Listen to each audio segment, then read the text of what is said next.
একটা নতুন দেশে চলো যাই। আমি, আমার কর্তামশাই আর আমাদের 3 বছরের ছোট্ট রিয়ান মিলে বেরিয়ে পড়েছি নতুন একটা দেশের সন্ধানে। রাগী লোকগুলো অন্ধকার হয়ে গেল। আগামী বেশ কয়েকদিন থাকবো এই নতুন দেশটিতে। হবে নানা রকমের নানা ধরনের অভিজ্ঞতা। কি ঝামেলাতে পড়েছি। শঙ্খ বাজা তোরা উলুধ্বনি দে। ওটা আমাদের পুত্র। আজকে এন্টায়ার জার্নিতে এত ভালো ছিল, এত কোঅপারেট করেছে। নমস্কার, আমি তোমাদের মৌসুমী। বড়দের প্রণাম আর ছোটদের স্নেহ জানিয়ে শুরু করছি আজকের এই নতুন ব্লগটি।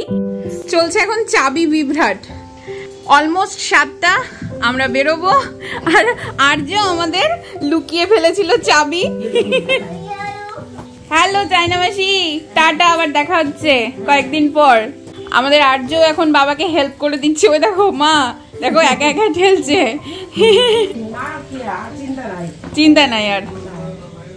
বেরোনোর একেবারে শেষ মুহূর্ত অবধিও ব্যাগ গুছিয়েছি, বাচ্চা সঙ্গে নিয়ে যাচ্ছি বলে কথা। এত টেনশন থাকে মাথায়। আশা করছি কোনো কিছু মিস করিনি। যাগে এখন দুগ্গা দুগ্গা করে বড়দের আশীর্বাদ নিয়ে বেরিয়ে পড়লাম। সাবধানে, খুব সাবধানে চালাবি, সবসময় ফোন করবি। গাড়িতে কে আগে উঠেছে?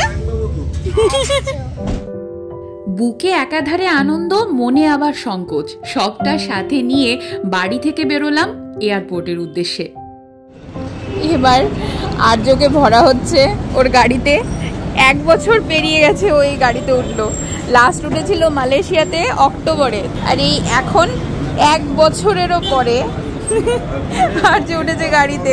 কেমন লাগছে দাদা গাড়িতে উঠে? গুড, গুডটা কেমন করে দেখাও তুমি? Good good. সপ্ত, কতবার যাচ্ছ? কতবার যাচ্ছ ওই দেশে? যে দেশে যাওয়ার প্ল্যান চলছে সেই দেশে কতবার গেছো? 4বার। কতবার? 4বার। তো একই দেশে এত ভালো লেগেছে 4বার যাচ্ছ? এই এটা কিন্তু বদনাম হয়ে যাবে, নামের চাইতে বেশি বদনাম। আমরা আজকে কোথায় যাচ্ছি সেটা তোমরা অনেকেই সঠিক গেস করেছো। আমার 2য়বার যাওয়া, সপ্তর্ষর 4 নম্বরবার যাওয়া, আর রিয়ানের 1বার যাওয়া। এই নিয়ে আমাদের আজকের ট্রিপটা শুরু হচ্ছে, ইন্টারন্যাশনাল ট্রিপ। হোপফুলি সব ভালো হবে। ভালো হবে সে আশা তো করাই যায়, কিন্তু সাথে বাচ্চা থাকলে মাথায় চাপ থাকে এক গাদা। কখন তাদের মুড বিগড়ায় সে কি আর বোঝা যায়? ওখানে বলছে যে একটা ব্যাগের যেন ওজন 32 কিলোর বেশি না হয়। আর সপ্তর্ষ কত হয়েছে? 31। একদম মানে কানের পাশ দিয়ে হালকা করে বেঁচে গেছি। 31 কিলো। এখন ব্যাগের গায়ে জামা কাপড় পরানো হচ্ছে। আর কিছুক্ষণের অপেক্ষা, শুরু হতে চলেছে আমাদের রিয়ানের 3য় দেশ ভ্রমণ। কি সুন্দর গান গাইছে, চুপচাপ বসে আছে, কোনো টেনশনই নেই লাইফে। বেড়া ভালোই সুখে আছে, একদম সুখের জীবন। হাঁটতেও হয় না, কিছু বইতেও হয় না। 2টো চেক ইন ট্রলি, একটা কেবিন ট্রলি আর 2টো হ্যান্ডব্যাগ। সাথে রয়েছে মোট 5টি ব্যাগ। সবকটা ব্যাগের হিসেব ঠিক মতো রাখতে হবে। দাদা খবর ভালো? ভালো? হ্যাঁ। আমাদের ফর্মালিটিস সব complete. Security check in done, immigration done, আর নর্মাল যা যা বোর্ডিং পাস পেয়ে গেছি। এখন আমরা টাইম আমাদের হাতে অনেকটা রয়েছে, এখন 1 ঘন্টার ওপর। এখন একটু ঘুরবো, কিছু পেটের মধ্যে দেবো। তো আফটার দ্যাট মানে বাড়ি থেকে ভাত খেয়ে এসছে, তারপর নাকি ওর পেয়েছি কেন জানি না, বাড়ি থেকে ভালো মতো খেয়ে এসছি, তাও খিদে পেয়ে গেছে আমার। তাও খিদে পেয়ে গেছে? প্রচন্ড খিদে পেয়েছে। এটা ঘোড়ার আনন্দের খিদে? না না, সিরিয়াসলি খিদে পেয়েছে। সত্যি সিরিয়াসলি খিদে পেয়েছে। আমাদের দাদার খবর নিয়ে একটু। আজ কোথায় যাচ্ছ?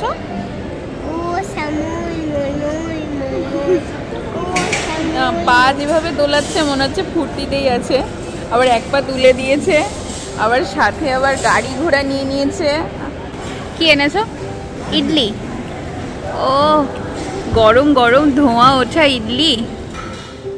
আর মাত্র খানিকক্ষণের অপেক্ষা, তারপর আমরা নেতাজি সুভাষচন্দ্র বোস ইন্টারন্যাশনাল এয়ারপোর্ট থেকে রওনা দেব একটা নতুন এয়ারপোর্টে। নামটা তাহলে শেয়ার করেই ফেলি। আমরা যাচ্ছি সুবর্ণভূমি এয়ারপোর্টে, মানে থাইল্যান্ডে। থাইল্যান্ডের রাজা এই জায়গার নাম সুবর্ণভূমি রেখেছিলেন। যার মানে হলো দ্য গোল্ডেন ল্যান্ড, মানে সোনার ভূমি। আমাদের কলকাতা থেকে সেই সোনার ভূমিতে পৌঁছতে সময় লাগবে প্রায় 2.5 ঘন্টা। আমাদের উড়োজাহাজ কলকাতার মাটি ছেড়ে রওনা দেবে রাত 9:45 যাচ্ছি ইন্ডিগো এয়ারলাইন্সের সাথে। সেই অভিজ্ঞতা কেমন হয় তা তোমরা খানিকক্ষণের মধ্যে তো দেখতেই পাবে। ফ্লাইটে ওঠার ঠিক আগের মুহূর্তে আমাদের ছেড়ে দিতে হবে বাচ্চার এই ট্রলিটাকে, আর এই ট্রলির দেখা আবার পাবো ঠিক এয়ারপোর্টে পৌঁছে। যাই তবে এবার দুগ্গা দুগ্গা করে উড়োজাহাজে পা রাখি, সিটও তো খুঁজতে হবে। কিন্তু কোনো জার্নির পূর্বে একটা কথা মাথায় রাখতেই হবে, অভিজ্ঞতা কিন্তু হবে মেলানো মেশানো।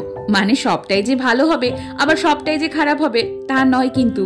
এই যে শুরুতেই একটা হয়ে গেল ছোট্ট করে বিভ্রাট, আমরা ভুল সিটে বসেছি। যাকে এটুকুনি ভুলে কোনো আক্ষেপ নেই, জানা মাত্রই সাথে সাথে সিট চেঞ্জ করে ফেলেছি। সপ্তর্ষ হাসি মুখে একটা কথা শেয়ার করছিল, যদিও কথাটা হাসি মুখে বললেও ছিল খানিক দুঃখের। বলছিল বিয়ের আগে শুধুমাত্র আমার অভিজ্ঞতা হতো এই উইন্ডো সিটে বসার, বিয়ের পর বউ বসে আর তারপর বাচ্চা হওয়ার পর সে চান্স এখন শুধুই বাচ্চার। সে শুনে আমারও সত্যি দুঃখ লেগেছে। না না, বেচারাকে এত কষ্ট দিলে চলে? তাই এই জার্নির পরবর্তীকালে আমি চেষ্টা করব সপ্তর্ষকে উইন্ডো সিটে বসানোর। প্রায় 1 বছর আগে মালয়েশিয়া যেতে গিয়ে রিয়ানের সাথে আমাদের এই প্লেনের অভিজ্ঞতাটা খুব একটা সুখদায়ক ছিল না। এতটাই চিৎকার চেঁচামেচি করেছিল যে প্লেনের বাকি সদস্যরা বেশ রাগান্বিত হয়েছিল। অত রাত্রেবেলা যদি একজন তারও স্বরে অমন করে চিৎকার করে তাহলে কার ভালো লাগে। এবার দেখি কি হয়। তাহলে এটা কোনখানে যাবে? এই যে এটার সাথে লাগা, এটার সাথে এটা লাগা। ও মাই গড, তুমি লাগিয়ে ফেলেছো? হ্যাঁ। कि हमारे देश के साथ जोड़ सके, प्रस्तुत है आपके लिए व्यापार Indigo. Ladies and gentlemen, welcome on board flight 601057. বাবা, বাবা 2 হাত দিয়ে নমো করো, দুগ্গা দুগ্গা করো, দুগ্গা দুগ্গা 2 হাত দিয়ে। দুগ্গা দুগ্গা দুগ্গা দুগ্গা। ফ্লাইটটা কেমন করে চলছে? May I have your attention, please? রাগী লোকগুলো বলবে যেতে হবে না, বাড়ি যাও। কে বলবে? রাগী লোকগুলো। অন্ধকার হয়ে গেল। ইমা, কি করলাম? অন্ধকার হয়ে গেল। কি করলাম? অন্ধকার হয়ে গেল। তুমি দুষ্টুমি করেছো বলে অন্ধকার হয়ে গেল। বেচারা ভেবেছে ও দুষ্টুমি করেছে বলেই এই প্লেনের মধ্যে কারেন্ট চলে গেছে। পাখির চোখে দেখবো এবার আমার শহর কলকাতাকে। রং বেরঙের আলোয় মোড়া চারিদিক, উড়ে চলছি শহরের ওপর দিয়ে। অন্ধকারের মধ্যে ঠিক ঠাহর করতে না পেলেও খানিকক্ষণের মধ্যে ছোঁবো মেঘকে। লাইট চলে এসছে। তুমি ভালো হয়েছিলে বলে লাইটটা চলে এসছে, বুঝেছো? দুষ্টুমি করলে কি হবে? লাইট আবার বন্ধ হয়ে যাবে।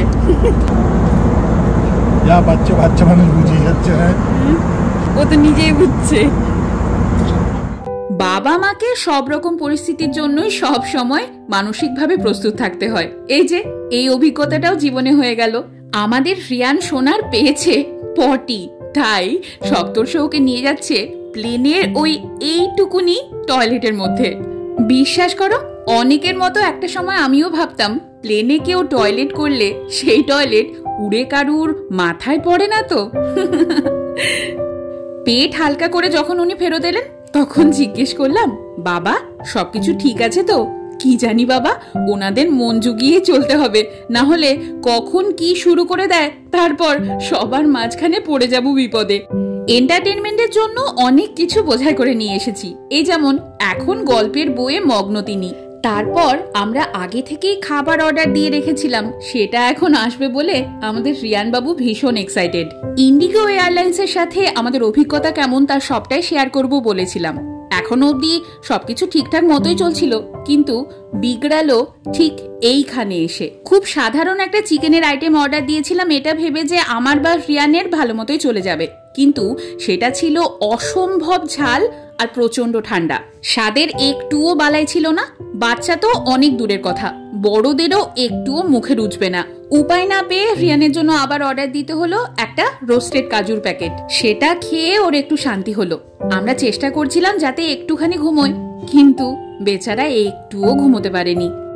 আর তারপর ওই যে নিচে দেখো, অন্ধকারের মধ্যেও বোঝা যাচ্ছে কিন্তু ঠিকই মেঘ সরে যাচ্ছে চোখের সামনে থেকে, আর নিচে সেই সোনার জায়গা। আমাদের উড়োজাহাজ ধীরে ধীরে নামছে থাইল্যান্ডের রাজধানী ব্যাংককে। যদিও সপ্তর্ষ আগে বেশ কয়েকবার এই দেশে এসেছে, আমার এই নিয়ে দ্বিতীয়বার আসা, তবুও নতুন করে আরো একবার এই দেশকে চোখ ভরে দেখব বলে মনে প্রবল উৎসাহ। নতুন জায়গা আর তার সংস্কৃতিকে আবার ছোঁব। โปรดนั่งอยู่กับที่พร้อมรัดเข็มขัดนิรภัยไว้จนกว่ากัปตันจะให้สัญญาณปลดเข็มขัดนิรขณะที่เปิดตู้สัมภาระเหนือศีรษะตรวจช่องกระเป๋าหน้าที่นั่งของท่านให้แน่ใจว่าท่านไม่ได้ลืมทรัพย์สินส่วนตัวใดๆไว้ এটা কি ভাষা কথা বলছি? শোনো না শোনো না, এটা ব্যাংককের জন্য আর ফ্লাইটের ভাষা কথা। ব্যাংককের মাটিতে পৌঁছলাম যখন, তখন ভারতের সময় রাত্রি 1:15, আর ব্যাংককের সময় ঠিক তার 1.5 ঘন্টা এগিয়ে। ওই যে আগেই বললাম, একটা জার্নির আগে মাথায় রাখতেই হবে হবে কিছু ভালো অভিজ্ঞতা আর কিছু খারাপ। খারাপ টুকটাক হলে পরেও ভালো সংখ্যাটাই মনে হয় বেশিই ছিল।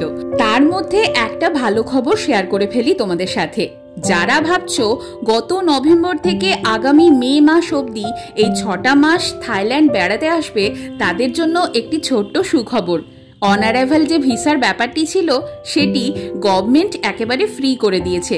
ভিসা ফ্রি, তাই খানিকটা টাকাও যেমন বাঁচে, আবার তেমনি একটু ঝক্কি থেকেও আমরা মুক্তি পেয়ে যাই। এই যে এয়ারপোর্টে নামা মাত্রই আমাদের রিয়ান একেবারে ফুল ফর্মে চলে এসেছে। এই ব্যাগটা নিয়ে এদিক থেকে ওদিক যেন গাড়ি চালাচ্ছে। আমাদের মূল চিন্তার বিষয় রিয়ানকে নিয়েছিল, যেন ওর কোনো অসুবিধা না হয়। এখনো অবধি ওর সাথে সবকিছুই ঠিকঠাক হয়েছে, আর সেটাই সবার আগে আমাদের খেয়াল রাখতে হবে এই পুরো জার্নিটা জুড়ে। শেষ যেটার অপেক্ষায় ছিলাম, এই যে রিয়ানের বাহন, সেটাও চলে এসেছে। এখন ওকে বোঝাই করে নিয়ে আমরা টুকটুক করে এগিয়ে চলবো। রিয়ানের জন্য অনেক ধরনের হেলদি স্ন্যাক সাথে করে এনেছি। টুকটাক খেয়েছে, কিন্তু আমাদের প্ল্যান ছিল প্লেনেও ভারী কিছু খাবে, সেইটা তো হয়নি। তাই এই দোকানটায় এসে খানিক দাঁড়ালাম, যদি ওর পছন্দের কিছু নিতে পারি। আর তা নিয়েই আমরা বেরিয়ে পড়ছি সুবর্ণভূমি এয়ারপোর্ট থেকে। সপ্তর্ষ আর আমি বেশ ভাগাভাগি করে নিয়েছি। ব্যাগগুলো নিয়ে ও ট্রলিটা বইছে, আর আমি রিয়ানের স্ট্রলার। এত রাতে এই অচেনা দেশে অজানা শহরে আমাদের গন্তব্যস্থল হোটেল। গ্র্যাব নামক এক অ্যাপ থেকে বুক করেছি ক্যাব, যেটা করে এখন ধীরে ধীরে এগোচ্ছি হোটেলের দিকে। কি ঝামেলাতে পড়েছি, ভাষা কিছু বুঝতে পারছি না। আমি বলছি কি বলছে কিছু বুঝতে পারছি না। মোবাইল খুললাম, অ্যাপ্লিকেশন ওপেন করে তারপরে বোঝানোর চেষ্টা করলাম ওনাকে। উত্তর দিলেন আমাকে, সে উত্তরটা আমি বুঝতে পারলাম না। তারপরে আমি একটা আইডিয়া করলাম যে এইটা হতে পারে উত্তর, সেটা আমি আবার লিখলাম, লিখে আবার ওনাকে দেখালাম। উনি তখন বললেন ইয়েস। আমাদের এই পুরো জার্নিতে বেশ অনেকগুলো হোটেলের সাথেই আমাদের সময় কাটবে, আর তার মধ্যে প্রথম হোটেল হলো এটি।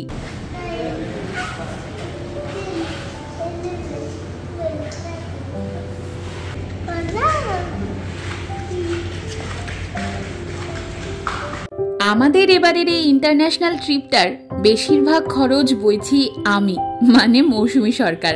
আর সেটা আমার এবং সপ্তর্ষ দুজনের কাছেই বেশ গর্বের। আনন্দে যেন দুজনেই একটু বেশি আপ্লুত।